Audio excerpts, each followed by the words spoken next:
Olá, pessoal, boa noite. Começando mais um NeuroAlive. Essa noite a gente vai falar sobre cannabis e epilepsia com a doutora Natália Cristaldo. Hoje vai ser um tema, acho que muito interessante, vai ter bastante pano para manga, então vamos conversar, vamos já chamar a doutora Natália. Boa noite, Raíssa, Jonathan, Débora, pessoal entrando, vamos se aconchegando.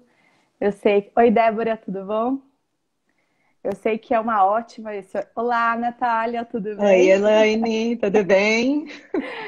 Muito bom ter você aqui. Queria agradecer muito sua presença para a gente falar de um assunto tão bacana que eu acho que é muito interessante para todo mundo. Tava falando que esse horário da live é bom porque as pessoas elas podem jantar e assistir, ganhar conhecimento, não Com ser certeza. só a gente ficar aqui trabalhando, né? Sim. Bom, Elaine, eu que agradeço esse convite. Assim, eu acho muito importante a gente estar falando de. É um assunto bem polêmico, né? E fora a gente ter informação, tem muita desinformação sobre a cannabis, né? Então vai ser bem legal. Vai, vai. Eu gosto sempre de conversar muito com você, que Natália estudou comigo. Eu fui R3 quando eu era R2 quando ela entrou no R1. Eu escolhi epilepsia. Aí no ano seguinte a Natália entrou na epilepsia também. E a gente se divertia muito, porque a gente tem uma risada bem discreta, né? É, vai dar para ver. Vamos tentar esconder isso, Natália. Sim, vamos nos controlar, vai dar certo. É, então, para as pessoas te conhecerem, eu queria que você perguntasse, que você respondesse para mim como que foi sua formação e por que você escolheu epilepsia. Então, Elaine e eu temos a mesma formação praticamente. A gente fez medicina aqui na UFMS, no Mato Grosso do Sul, e neurologia na Unesp, em Botucatu, e neurofisiologia também na Unesp. Assim, o que me levou a fazer epilepsia, eu acho que foi mais a neurofisiologia, que eu gostava muito na residência de participar dos laudos de eletro, e consequentemente pelo professor, o professor Betting, é uma Que pessoa super massa. especial, super inteligente, um pesquisador, que era nosso professor de epilepsia. Eu acho que eu fiquei mais tendenciosa por isso, por gostar da neurofisiologia e, consequentemente, a epilepsia, que é muito legal, né? É Somos muito suspeitas. interessante isso. A gente é Sim, suspeita, porque quando a gente escolhe um trabalho, é muito bom que a gente goste do que a gente faz, assim, que a gente sim, goste de estudar isso. E os professores, por mais que existam vários professores diferentes e professores muito bons, a gente acaba escolhendo pelo professor também, né? Tem essa com questão certeza. Tem esse viés. amorosa, tem esse viés. Então eu nunca contei também aqui, mas acho que para mim também foi isso, porque eu queria fazer pós-graduação, eu queria fazer mestrado, eu queria fazer doutorado, e o professor Betting, ele tem essa veia de pesquisa, então Sim, foi onde tudo se encaixou, né, Natália? Então com e a gente se certeza. divertia muito, nossa, a gente se divertia muito. É, eu vou só te pedir uma licença para eu fazer um breve histórico sobre a cannabis medicinal, só para a gente entrar no assunto já sabendo que não é de hoje, que essas coisas têm Sim, acontecido. Então, na verdade, assim, a cannabis no uso da medicina, ela começou a ser utilizada em 2700 antes de Cristo e depois, em 1800 e 1900, que tiveram os primeiros relatos do uso da cannabis como um medicamento para tratar crises epiléticas. No entanto, em 1912 foi descoberto o fenobarbital, os brometos, e em 1934 a fenitoína. Então a cannabis acabou ficando um pouco de lado, e mesmo porque nesse período existiu a proibição da cannabis. A sim. cannabis sendo vista como uma droga, então ela foi proibida. E daí os estudos em cannabis, a utilização da cannabis, ela meio que foi abandonada. até 1964, quando o Rafael Michelin, que é um israelense, começou a estudar, e o grupo dele, em 92, eles avaliaram a cannabis e fizeram uma descrição do sistema endocannabinoide, tá? E isolaram o THC e o CBD. Aí, o que eu queria te perguntar? O que é a cannabis medicinal? Qual que é a diferença da cannabis medicinal para a cannabis que a gente conhece como droga, como de uso recreativo?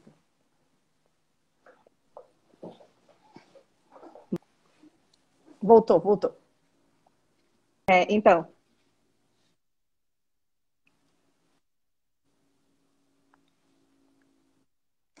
Tá travando. Você tá com os aplicativos abertos? Se tiver, fecha. Aí, pronto, tá ótimo. ah, é Nossa, tá verdade. ótimo. Deu, Deu, agora tá deu. bom. Perfeito. Então, vou Bom, repetir a Elaine, pergunta. Posso repetir só tá, para a gente não... O que é cannabis pode. medicinal e qual que é a diferença da cannabis medicinal para a droga, para cannabis de uso recreativo? Sim. Então, vai ser o seguinte, a planta cannabis, ela tem vários componentes que já foram descobertos, devem ter em torno de 130 canabinoides descritos, tá? Mas muitas outras substâncias. Então, a cannabis recreativa, a maconha que você vai fumar, você não sabe a quantidade de THC e do CBD que você vai ter, tá? Então, quando você aumenta a temperatura, quando você vai fumar, fora que você não sabe a quantidade de cada substância que você tem, fora as outras substâncias, isso acaba sendo nocivo para a pessoa que está utilizando, tá? E a diferença com a cannabis medicinal é que você extrai esses dois princípios ativos, tanto o THC quanto o CBD, e você consegue padronizar. Você vai ter uma dose do canabidiol que você está querendo usar, então você consegue essa padronização para poder ter um benefício para o paciente, para ter o efeito terapêutico. Então, um tem todas as substâncias que, inclusive, podem ser nocivas para você, e o outro não. Você vai diretamente no que você quer utilizar, que no caso é o canabidiol, mas também tem o THC que pode ser utilizado dependendo da dose. Sim, e essa também é a parte nociva da maconha utilizada como recreativo, até como vaping, mas como cigarro mesmo, fumando, é Sim, o problema pulmonar, né? Então, hoje exatamente. uma fisioterapeuta respiratória me falou assim, agora as pessoas estão dando valor para o pulmão, né? Porque eu Sim. tenho asma também e agora eu falo, nossa, eu tenho que fazer fisioterapia respiratória, porque é só essas coisas acontecerem do Covid para a gente ficar Sim, preocupado, né? Então, com certeza. E aqui, eu também vou fazer umas perguntinhas para a Elaine, a gente vai ficar se perguntando. Então, eu falei que tem a cannabis, tem a planta cannabis, mas não tem só um tipo. Quais são os tipos e qual a diferença entre elas? Então, na verdade, Natália, é assim, ó, tem três, basicamente são três tipos de cannabis selvagens, né? Aquelas que são as primitivas. Tem a cannabis sativa, a cannabis indica e a cannabis ruderalis. A cannabis sativa, ela tem naturalmente uma quantidade de THC maior do que CBD. Eu vou explicar o que é THC e CBD, porque só para ficar bem Sim, explícito, para a gente não ficar com dúvida. Ó, THC é o tetraidrocannabinol. Cannabinol, isso. canabinol. Isso. Cannabinol. A gente fala tanto THC, THC, THC, e ele é o princípio psicoativo da maconha. Então, ele é o que geralmente faz alucinação e que o que está relacionado nos estudos a psicose, depressão, Uhum. esquizofrenia. Então, esse é É o o que dá o THC, barato. é o que dá o barato, exatamente. E o CBD é o canabidiol. Então, o canabidiol é o que tem o que a gente considera, o que os estudos consideram, que tem um efeito anticonvulsivante em alguns casos de epilepsia que a gente vai falar mais para frente. Sim, Existem esses outros todos 140 fitoquímicos, fitocannabinoides que existem dentro da maconha. Então, tem os terpenos, tem os flavonoides e tem os canabinoides. E mais de 460, né, Natália? E tem esses sim, 140 que foram os isolados. Então, o que exato. mais a gente estuda, o que mais a gente sabe é do CBD e do THC. Por isso a gente vai falar bastante de CBD e de THC aqui para a gente entender melhor. Então, a cannabis sativa, ela tem mais THC do que CBD. A cannabis indica, ela tem quantidades muito parecidas de THC com CBD. E a Ruderalis tem mais CDB, então pouco THC. A Ruderalis ela é conhecida como cânhamo, que é também conhecida como cânhamo, que é o que tem bastante fibra, o que faz fibra nos Estados Unidos e que é de uso corrente, assim. Então, esses tipos de ervas são as ervas que eu falei as selvagens. Existem clones dessas ervas, existem clones de cannabis que, por exemplo, têm níveis de THC acima de 60%, porque elas são feitas com a intenção de ter um efeito psicoativo. Então, o Sim, nível tem o de THC, skunk, haxixe. isso é. E daí tem um nível de THC muito mais Uhum. alto, diferente desses do que a gente comentou aqui. Então, acho que são essas. Você lembra de mais alguma? Não, são essas mesmo. As híbridas, tá? Um Ah, é. monte. E o bom, o legal de frisar é que a cannabis não é utilizada somente com fins recreacionais nem terapêuticos. Eles são usados tanto para produzir material têxtil, tecido, para bioplástico, para cosmético. Entre muitas outras coisas, para agricultura também, eles costumam usar a semente, que ela não precisa, o cânhamo, no caso, não precisa de muito herbicida, entre outras coisas. A Então gente não é, vê isso tanto no Brasil, né? Mas sim, você vê isso bastante nos Estados exato, Unidos, onde exato, ela tem as casas de cannabis em que você pode comprar de maneira legal mesmo, né? sim. Não ilícita. Natália, a gente falou assim, né? Qual que é a diferença do THC e do CBD? Se elas têm o mesmo efeito. Elas têm o mesmo Sim. efeito? Não. Então, a gente temos o sistema endocannabinoide, né? O que foi visto é que o THC, ele vai ter esse efeito mais psicoativo, tá? Vai causar euforia. Se você utilizar em doses muito altas, pode causar psicose também. Ele é um orexígeno, aumenta a sua vontade de comer. Por isso, quem fuma maconha acaba querendo comer um monte, né? Mas tem também um efeito analgésico e antiemético para evitar vômitos. Já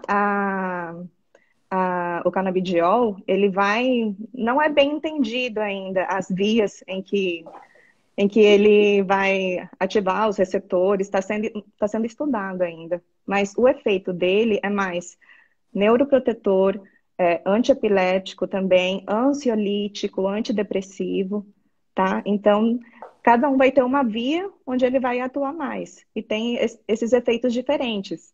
Por isso que quando o canabidiol mostrou melhor efeito na epilepsia, assim como para ansiedade, para depressão, vai ter mais esse Esses efeito, efeitos. esses efeitos. E agora eu até pensei assim, que, assim, de onde que surgiu essa história do cannabis da epilepsia? Então, eu só vou terminar o meu histórico para a gente continuar. Pode. Então, em 1992 foram isolados o THC e o CBD. E daí, não sei se você lembra, mas muita gente, sempre quando fala de cannabis, lembra da Charlotte Figi, que em 2012, quando ela tinha 5 anos, a família foi atrás de um tratamento alternativo, porque ela tinha, infelizmente, esse ano a Charlotte morreu, ela estava com 13 anos e ela morreu com sintomas de Covid. E a Charlotte tinha 5 anos e ela tinha síndrome de Dravet. Uhum. E a síndrome de Dravet é um tipo de epilepsia por alteração de mutação no canal SNC1A. E é um tipo de epilepsia muito grave. Ela tinha de 60, 80 crises ao dia e a família foi atrás de um tratamento alternativo e encontrou no Colorado o tratamento que era feito baseado em cannabis. Sim.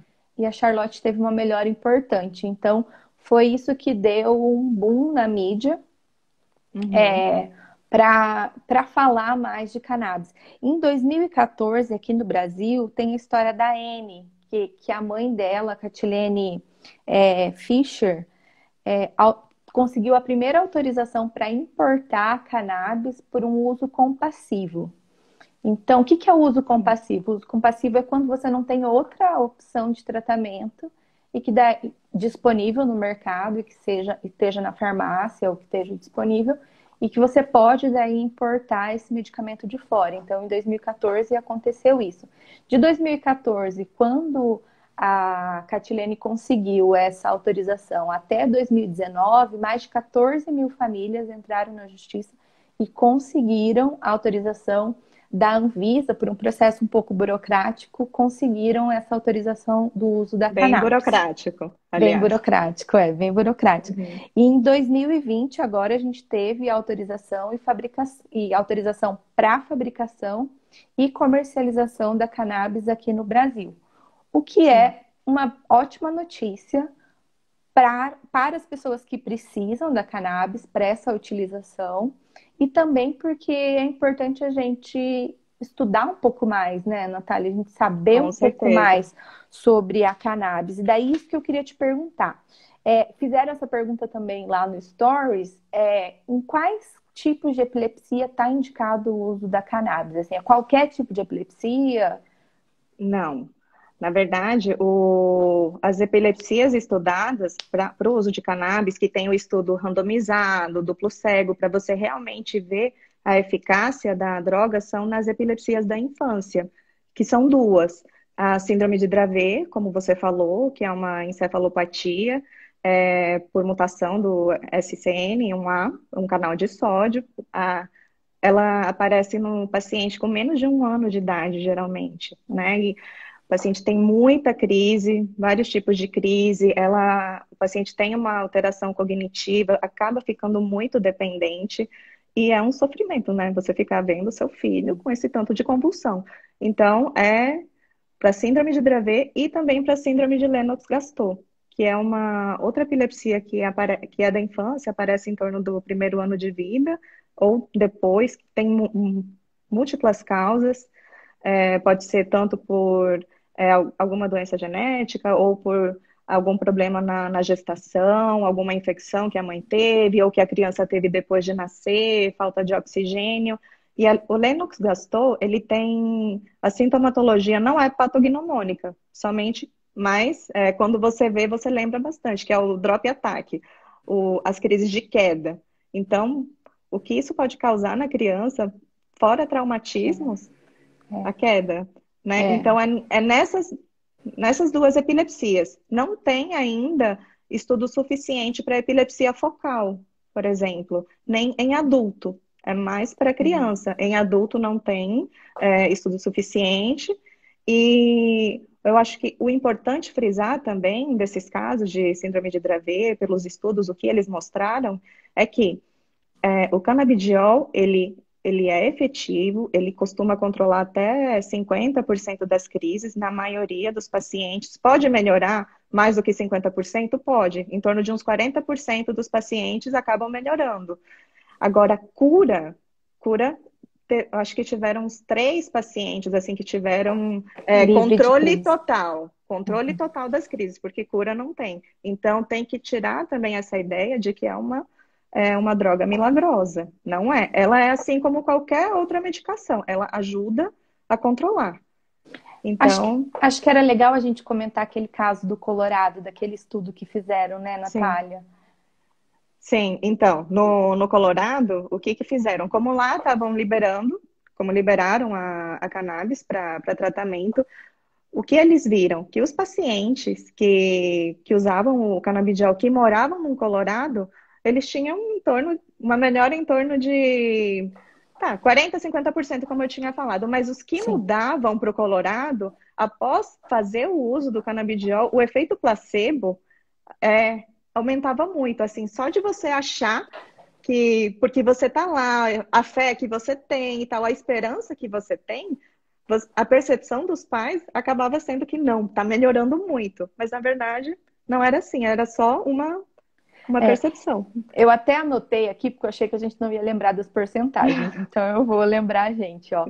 Eles fizeram uma avaliação objetiva com o diário de crises, e daí 24% dos pacientes tinham diminuído 50% de crise. Nas pessoas, nas famílias que moravam no Colorado, as pessoas, a família fez uma percepção de 38%. E as pessoas que moravam em outras cidades, em outros estados dos Estados Unidos, e Mudavam. foram morar no Colorado, eles pensaram, assim, eles relataram 65%. Então, é quase o Sim, dobro, né? sim, E é isso mesmo que eu acho que você falou, né? A gente acaba, esse efeito, o efeito placebo, que é é o efeito que a gente acaba tendo sem querer, né? A sim. pessoa, por mais que ela estude, que ela saiba o que é o efeito placebo, ela tem efeito placebo. Eu mesmo fiz uma dor de estômago um tempo atrás e eu não tinha por que estar melhorando e eu estava tomando outro medicamento e eu achei que eu estava melhorando. Então, por mais que você saiba que o Exatamente. efeito é placebo, você pode ter esse efeito. Esse efeito, ele é comum e é mesmo de se esperar, porque as Sim, pessoas estão em sofrimento muito grande, né? com certeza. Então, fizeram uma pergunta aqui que é mais ou menos isso que a gente está respondendo. Fala assim, o CBD é indicado em casos de epilepsia refratária. Mas isso que a Isso. Natália frisou bem, né, Nath? Que não é todo tipo de epilepsia refratária. Exatamente. E até nessas epilepsias que eu falei, você não vai começar com canabidiol. Você vai começar com os outros medicamentos que já estão no mercado, que são autorizados pela Anvisa, pelo FDA, lá nos Estados Unidos, pelo órgão sanitário. Então, você começa com esses medicamentos. Na verdade, você vai acabar optando pelo canabidiol, é mais em último caso, na verdade, por conta da falta de estudos. Até porque a gente não tem ainda a longo prazo como saber efeito colateral, se isso vai ser prejudicial ou não para o paciente. Então, tem que ter essa cautela, não é um remédio que você vai entrar de cara para o paciente. Sim. O Edson fala que a partir de qual idade está indicado ou pode ser utilizado. Os estudos, eles randomizaram crianças a partir de de 2 anos até De 2 anos. 18 anos. Isso, De 2 anos até 18 anos. isso. Mas eu vi aqui um comentário de uma mãe que falou que está usando desde 1 ano de idade, tem outra mãe falando que está usando há muito mais tempo. Matheus manda beijo para a mamãe, seu filho. Então, essas são as perguntas. É, Sim. a, a E, Lívia Cortes, deixa eu só te perguntar. sim, Doutora, comenta um pouco sobre cannabis no tratamento de epilepsia mioclônica juvenil.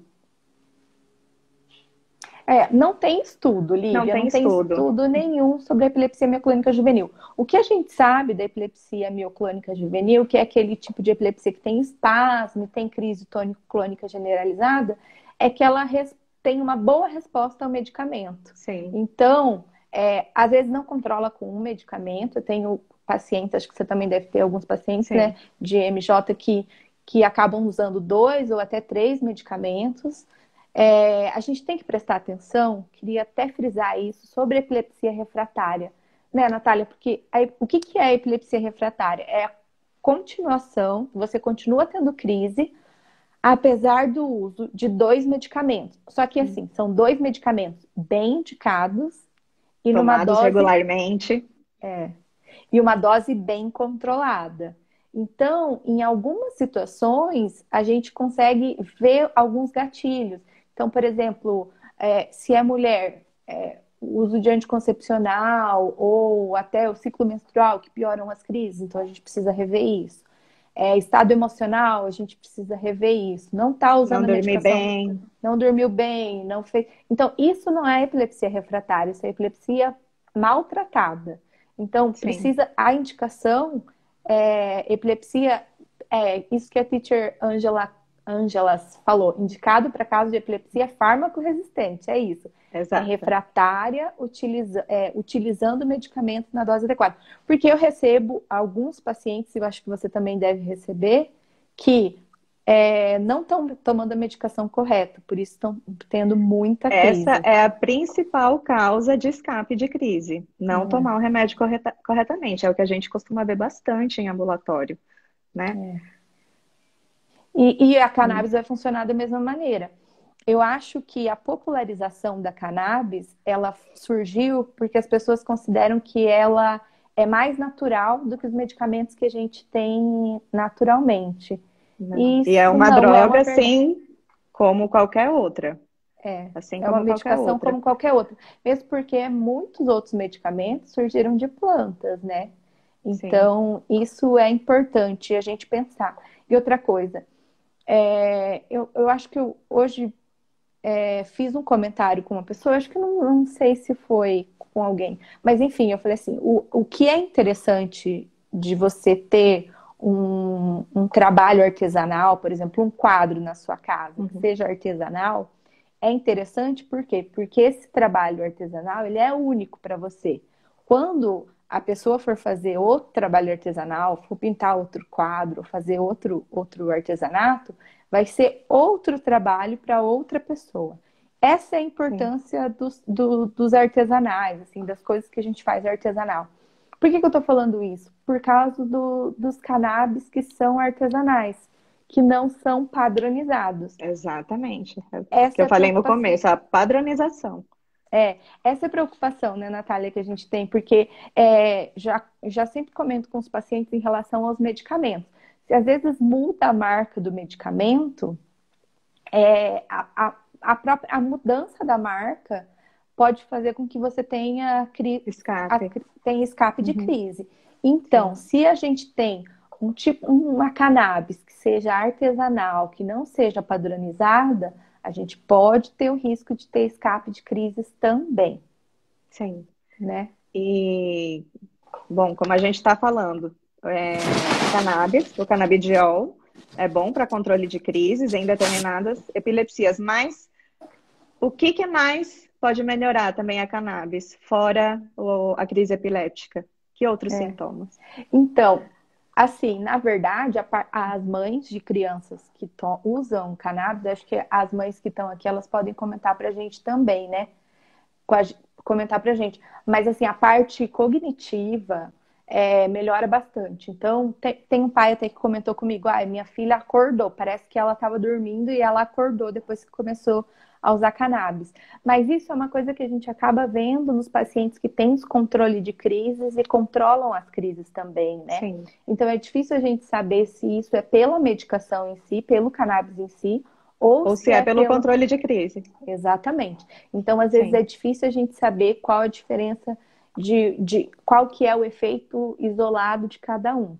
Mas pode sim, fazer melhora cognitiva, melhora motora, melhora para caminhar, para a melhora da coordenação. Então, a melhora do sono, né, do a qualidade sono. do sono, Uhum. a melhora do Sim, apetite. Então, essas coisas podem colaborar, né? sim. E E agora, sobre interação medicamentosa. A gente sabe que todos os remédios vão ter alguma interação. E a cannabis, o canabidiol, ele interage com algum outro é, medicamento? Influencia no tratamento? Como que é? Então, por isso que eu acho que é importante a gente falar esse negócio de não ser só uma planta, né? Sim, Porque interage com outros medicamentos. Então, a gente sabe que, por exemplo, o antibiótico pode aumentar o efeito. A gente sabe que a cannabis pode aumentar o efeito dos benzodiazepínicos, que é, por exemplo, o clobazam, é a medicação que a gente mais sabe que pode aumentar o efeito. Aí a criança fica muito sonolenta, o paciente fica muito sonolento. Varfarina tem o efeito aumentado, alterado pelo cannabis. Então, existem vários medicamentos. Por isso que a recomendação maior é que você converse com o seu médico, que essa sim, medicação é uma medicação e ela tem que ser indicada por um profissional que saiba manejar essas interações e todas essas relações com os medicamentos. Deixa eu fazer aqui uma pergunta que a Isadora pergunta. Qual será a explicação das diferenças de resultados entre crianças e adultos? Isadora, muito provavelmente porque... Você quer responder? Eu posso? Não, pode responder. Eu te acompanho. Muito provavelmente porque as epilepsias que mais são utilizadas são as epilepsias da infância. Então, ela foi mais estudada do que em adultos. E também, muito provavelmente, pela relação do neurodesenvolvimento. Então, as crianças, a gente sabe que as crises mal controladas vão piorar muito o desenvolvimento neuromotor e cognitivo da criança. Então, essa melhora deve estar relacionada também com isso. Em adulto, a gente tem pouco estudo. Por quê? Porque tem muita... as crises em adultos, a gente tem um controle, elas costumam não ser tão... Dependendo do tipo, né, Natália? Não ser tão agressivas quanto são nas crianças, mas a gente também tem indicação cirúrgica. Isso é bom lembrar também, né? Que, por exemplo, os pacientes que têm indicação de fazer cirurgia, eles devem ser encaminhados para um centro de cirurgia de epilepsia.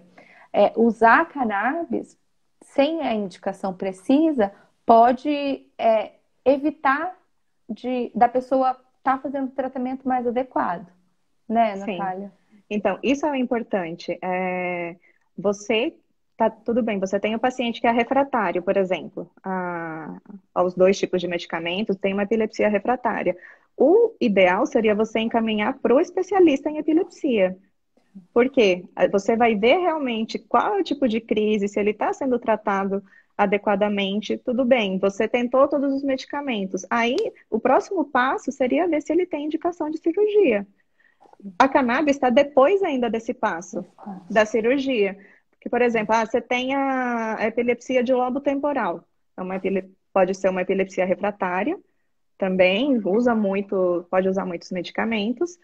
Mas, quando você faz a cirurgia, se bem indicada, melhora muito a frequência de crises. Então, antes de você chegar no uso do canabidiol, você vê se você tem essa indicação. Fora outros tipos de cirurgia para epilepsia. Mas não é a primeira opção que você vai ter, o uso do canabidiol. Você vai primeiro, avaliado num centro de epilepsia ou por um epileptologista, e aí vocês vão decidindo. Não é bom extrapolar também. Não é a primeira opção, né, Natália? Acho que é bom a gente lembrar que não é a primeira opção. E é mais importante lembrar por que não é a primeira opção. Porque a gente não tem estudos de segurança a longo prazo. Sim.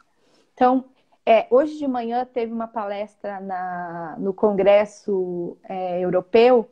Olha que legal, gente. O Congresso Europeu abriu para todo mundo esse ano online. Então, a gente pode assistir todas as aulas como se a gente estivesse em Paris. Não estamos em Paris, né, Natália? Estamos em casa.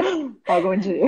Algum dia, mas a gente não está em Paris. E hoje de manhã teve uma aula da doutora Rima Nabu, que faz parte do projeto que está avaliando. Eles já avaliaram 3 anos das crianças com Lennox e com Dravet utilizando, e eles observaram que o medicamento realmente é seguro, depois de 3 anos. Então... Sim. O que é importante a gente lembrar é essa segurança a longo prazo. Se a gente a ciência é muito dinâmica, né? Daqui 10 anos a gente pode estar falando, nossa, era super seguro, por que vocês estavam com tanto medo? Mas porque a medicina já provou pra gente que existem alguns medicamentos que às vezes são aprovados e que não funcionaram. E acabam tirando do mercado depois. E acabam tirando do mercado depois. Não sei se vocês lembram da fosfetanolamida, que era uma revolução, que foi aprovada no Congresso, que curava o câncer. E não foi nada disso. Hoje a gente não vê ninguém usando fosfetanolamida. A mesma coisa da cloroquina. A cloroquina vai salvar a gente do Covid. E a gente viu que não, que o risco de arritmia é muito alto, que não tem esse benefício todo. Então, esses estudos, eles são importantes para a gente ver a segurança da medicação, né? Então, eu acho que é importante. Natália, aqui, ó. Enzo toma artesanal e o eletro melhorou muito e não tive coragem de mudar para o importado. Com a cannabis, Enzo melhorou o cognitivo, a imunidade, o sono, o comportamento. E se o Enzo tomar o CBD perto do horário do Nitrazepam, dá curto-circuito, deu risada. Ai, Então, assim, não é o artesanal, a preocupação é mesmo a preocupação de você conseguir, se você conseguir a padronização e todos os frascos serem iguais, sem contar que alguns artesanais são ilegais, infelizmente. E os ilegais você não tem como garantir a procedência, você não tem como também depois ir lá reclamar, né? sim. Então, essa é a maior preocupação da gente para indicar o óleo artesanal. Sem contar contaminação, sem contar procedência de lote. Então, essas são preocupações reais. E eu acho que se um caso ou outro deu certo, nossa, eu tô torcendo, a mãe do Enzo, tô super torcendo. Mas a minha preocupação de indicar para alguns pacientes é essa, que a gente tem que ter Sim, segurança, né, Natália? com certeza. Deixa eu ver se tem mais alguma pergunta. O pessoal dando oi de Pedro Juan. E comentaram aqui também que o CBD é uma das terapias, assim como o VNS, como a dieta cetogênica e outros Exatamente. fármacos, né? Sim. Vamos lá, vamos ver se tem mais pergunta. Para quais pacientes pode ser indicado? Eu não estou bem. Acho melhor o canabidiol do que o fenobarbital. O que você acha, Natália? Só fenobarbital? Então, eu não sei se eu conheço o caso, mas acho que eu conheço. Às vezes, o uso da medicação. Então, trocar a medicação, às vezes só o fenobarbital realmente pode ser, não ser suficiente. Às vezes tem outro medicamento melhor, né? Sim, é toda uma questão de uma conversa com seu médico, né? Porque, só fez tratamento com fenobarbital, nem considera como uma epilepsia refratária, por exemplo, né? Sim, sim. Então, tem que levar em consideração isso. Ainda É, eu não indicaria, se fosse somente isso, não indicaria. sim, sim. E daí, por isso que a gente está falando eu acho que é legal a gente falar de efeitos colaterais. Que a gente está falando, Sim. mas né, é tudo muito Ah, bom, mas tem efeito qualquer, colateral? qualquer medicamento tem efeito colateral. Assim, o que é visto mais no uso do canabidiol é sonolência, náusea, causa diarreia também, febre, o mecanismo da febre, só que eu não sei dizer por quê, mas febre, náusea, vômitos, é, pode piorar também as crises epilépticas, tá? Nossa. Em uma porcentagem dos pacientes. E não sei se você quer Perda me de lembrar de algo peso, mais. perda Perda de peso, isso, de perda de peso, verdade. apetite. Porque o Assim, THC, ele aumenta a vontade de você querer comer. Agora, o canabidiol faz o contrário. Então, pode dar essa perda de peso. Por quê? sim, Porque ele tira a vontade de comer. sim. Então, é um efeito. A maioria dos efeitos colaterais, eles não descontinuam o uso, né? As Sim. pessoas continuam utilizando e depois esses efeitos colaterais, eles vão sumindo ao longo do tempo, eles vão melhorando. Então, assim, é uma medicação, quando bem indicada, ela pode ter um controle mesmo bom de crises. Falaram aqui pra gente que quando começamos, ainda começamos com o ilegal. Fomos para Apotecari, Hempsmed e CBD isolado importado, e agora o nacional. Isso que eu acho que eu comentei sobre a legalização, né, e sobre a facilitação. Acho que agora, pela quarentena, pelo Covid, a previsão era que no segundo semestre o CBD tivesse nas farmácias, mas agora, por causa do Covid, muito provavelmente isso não vai acontecer, porque a gente teve uma parada geral de todas as Uhum. atividades. Então a gente ainda vai ter que esperar um tempo. Mas realmente isso facilita muito mais, né? E Sim. principalmente facilita a aquisição e a pesquisa também, né? Sim, com certeza. E A- a... Pode falar. Não, não pode falar, né, cara? Não, é que ia dar continuidade do uso do canabidiol ou da cannabis, né? Em que outras doenças podem Ah, ser utilizadas? Que não é só perfeito. epilepsia, né? A gente, na terça-feira a gente fala mais de epilepsia, né? Então, o que eu acho que não dá para a gente falar é que dá para usar para tudo. Eu já escutei num curso que eu fiz a pessoa falar: Olá, a Teacher Angela está falando que já está na farmácia o canabidiol da Prate Hum. Dona Dulce. Ah, então já está chegando aí. Então, perfeito, acho que vai ser. Tá vendo? Eu não tô saindo de casa nem para ir pra farmácia. Eu tô super séria na minha quarentena. Isso aí. E assim, a gente não pode falar que pode usar para tudo. Então, eu assisti uma aula, fiz um curso em que a pessoa falava: não, dá para usar cannabis para tudo, inclusive para unha encravada. Não, não é bem assim. Porque a gente está lidando com medicamentos e a gente está lidando com vida. Então, enquanto a gente não tiver estudos seguros sobre a utilização da medicação, a gente não pode indicar. Então, tem estudos hoje sobre dor crônica, que são mais robustos. Então, existem vários médicos, eu, inclusive, tenho alguns pacientes utilizando para dor. Tratamento paliativo de câncer, porque, igual você falou, diminui enjoo, diminui a dor, A aumenta dor. a dor, aumenta a parte, melhora a parte cognitiva, então é importante nesses casos. Doenças de Alzheimer e outros tipos de demência, existem alguns estudos, mas a gente não tem uma evidência muito robusta. Para a doença de Parkinson também não temos. Para a esclerose múltipla, para a espasticidade, já existe isso, a Sim. indicação já em bula até do Mevatil. Então, assim, existem outras opções, várias opções mas para estudo. Hoje em dia, cada caso tem que ser individualizado e conversar mesmo com o seu médico, porque se a gente for pensar na quantidade de pacientes que têm epilepsia, 70% dos pacientes, de todos os pacientes com epilepsia, melhoram com o medicamento. Então, a quantidade de pessoas com epilepsia que vão precisar de cirurgia, de dieta cetogênica, de canabidiol, ela é menor do que esse montante todo que a gente trata, né? E no geral Sim. é isso, né, Natália? E é basicamente isso. Não sei se tem alguma pergunta a mais. Sabe o que eu queria que você comentasse com a gente? Você faz cirurgia, você acompanha cirurgia de epilepsia. A gente não vai falar muito sobre isso, tá? Porque quinta-feira a gente vai falar sobre segurança nas neurocirurgias, né? Mas eu queria até.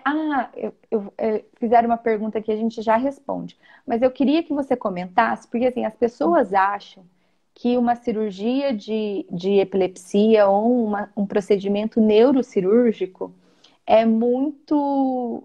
Muito invasivo. É muito invasivo, que Sim. vai dar sequela com certeza. Então, eu já escutei de um paciente me falando assim: eu prefiro usar cannabis do que fazer cirurgia. Não é bem Mas por aí, né? não. Essa é a percepção dos pacientes mesmo. Tanto que de não sei quantos. Teve um estudo na Alemanha com 185 pacientes. Tá, 43% poderiam ter uma indicação. Só 30% aceitaram fazer todo esse processo para a cirurgia, mas só 5% operaram. De E eu acho verdade, né? que é muito pelo medo da cirurgia. Mas, quando bem indicado, Elaine, o cirurgião não vai simplesmente ir lá e vai deixar uma sequela do paciente. Ele vai escolher aquele paciente, vai ver uma via para evitar pegar alguma área eloquente, que a gente fala, alguma área importante, fala, área motora, e nisso entra o que a gente vai falar na quinta-feira, da segurança em neurocirurgia, monitorização intraoperatória. Você consegue ajudar o neurocirurgião também, fora que ele tem todo o conhecimento anatômico, funcionalmente a gente consegue ajudar ele a evitar essas sequelas. Então, não é para ter medo. Quando é bem indicado, o resultado é muito bom. É muito Sim. bom. Então, ó, não fala mais nada, que isso aí você vai falar na quinta-feira, tá? Pediram pra gente falar um pouquinho de síndrome de West, com o uso da cannabis na síndrome de West. Então, acho que é essa porcentagem, né? 70%, que é 2/3, mais de 2/3 dos pacientes com síndrome de West evoluem para Lennox-Gastaut, que é esse tipo de síndrome que é utilizado, em que é utilizado a cannabis, que já tem evidência científica. Então, a West, ainda a gente não tem estudo falando sobre o West. Que a gente tem alguma coisa sobre esclerose tuberosa, algumas coisas, alguns estudos, mas com uma quantidade, um N menor, e que também a gente não tem uma evidência tão robusta, a gente vai ter que esperar mais um pouco, né? Mas para o Oeste a gente não tem. A Silvana perguntou, e sobre o CBD do óleo essencial da copaíba, ajuda para epilepsia? Eu não sei se eu não sei, a copaíba é cannabis? Porque acho que a copaíba é uma árvore natural nossa, né? Silvana, não sei, vou estudar e vou te falar. Só que eu só vou comentar uma coisa aqui. Infelizmente, existem pessoas que se aproveitam, né, da situação em que as famílias se encontram. Então, tem um documentário chama Ilegal, que é um documentário que fala sobre essa história da N que eu contei para vocês, que fala sobre a história da N, tudo que eles passaram e todas as dificuldades para conseguir. E a gente vê nesse documentário o sofrimento das famílias. Então, a gente infelizmente vê pessoas que se aproveitam dessa dificuldade que a família tem, do desespero da família, e acabam vendendo coisas que não são de verdade. Então, tome cuidado. Eu nunca ouvi sobre o óleo essencial da copaíba, mas a gente vai ver, eu vou estudar, ó, não é cannabis, mas tem CBD na composição. Só não interagem da mesma maneira que a cannabis, eu acho. Então, Silvana, existem óleos que são óleos ricos em cannabis e tem as cannabis e o CBD e esse óleo de cannabis rico em cannabis, ele não tem a mesma quantidade de CBD desses estudos que a gente comentou. Então, por exemplo, um óleo, eu não vou falar marca nem não, mas um óleo importado, que eu geralmente recomendo, tem 99% de CBD na composição. Um óleo nacional, que é artesanal, pode ter de 17% de CBD, entendeu? Então, a quantidade de CBD é muito pequena. E a gente tem que tomar cuidado também que esses óleos artesanais também têm THC. Então, se eles não tiverem a padronização ou até a separação, porque essa separação ela é um pouquinho custosa e cara, então por isso que acho que alguém colocou aí que o óleo está custando R$ 2.500. Isso é difícil, né? É muito caro, é muito difícil de adquirir, mas é uma tecnologia. Então, se tiver THC, a gente sabe que o THC tem alguns estudos que falam que ele melhora as crises, tem alguns estudos que falam que ele piora e tem alguns estudos que falam que não faz diferença. Como a gente não tem essa segurança, eu não indico THC para quem tem epilepsia. Por enquanto, ainda. Sim. Existem, acho que daqui a algum tempo a gente pode mudar de ideia, mas por enquanto acredito que não tem indicação de usar THC. Então a gente tem que tomar cuidado com esses óleos, porque eles podem ter níveis de THC altos. No uso recreativo, né, no uso de canabidiol como fumar ou fazer uso adulto recreativo, existem alguns pés de cannabis que têm até 80% de THC, porque a ideia é que seja psicoativo mesmo, que dê o barato. Então, Então não tem porquê. Eu até tenho um caso de uma, uma criança que chegou no consultório que o pai fazia o óleo em casa. Então ele plantava o óleo, fazia a extração do óleo e dava o óleo para a criança. O que a mãe conta é que o olho ficava vermelho, ele ficava, diminuiu o apetite, ele ficava como se ele tivesse dopado o dia inteiro. O que a gente tem que lembrar é que você não vai usar a cannabis recreativamente. Você vai estar dando essa medicação todos os dias, um pouco de manhã, um pouco à noite, durante um longo período de tempo para um cérebro que está em desenvolvimento. Então, Exatamente. isso é importante a gente prestar atenção, né, Natália?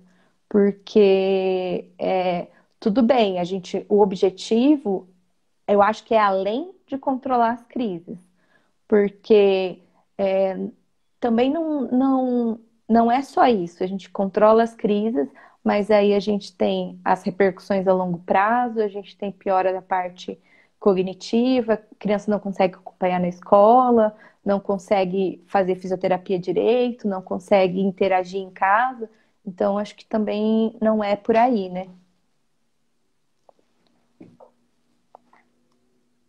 Ó, a gente tá acabando. Ai, acabando. Vocês fizeram poucas perguntas, pessoal. Sério? Ah, a mãe do Enzo falou, a espasticidade do Enzo também melhorou 80%. Perfeito. Acho que a gente explica muito bem, porque ninguém perguntou muita coisa. O documentário é Ilegal, o nome. Ilegal. Ah, ilegal o documentário. E é muito bom, né?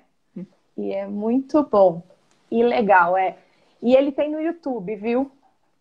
É um documentário que eu acho que é interessante para a gente. Quando eu comecei a trabalhar com isso, eu comecei a estudar muitas coisas, assim, sabe? Porque não é só, né, Natália? A gente tem que se desprender também dos nossos preconceitos. Então, eu Exato. sou uma médica, eu sou pró-vida. E agora eu vou prescrever uma droga para o meu paciente, então eu tive que estudar, a gente teve que rever. E esses documentários, acho que é importante para a gente entender a história da pessoa, O lado humano, o né? lado humano da medicina. Ó, Gerardo perguntou, qual que é o significado de CBD? É É canabidiol. canabidiol. Isso, é o canabidiol. Explicaram muito bem, sim, parabéns. Gente, queria agradecer, Natália, muito. Não vai acabar, porque quinta-feira a gente vai conversar de novo sobre segurança nas neurocirurgias. E eu sempre é um prazer para mim ter você aqui. Eu Ai, é gosto pra muito de mim. você.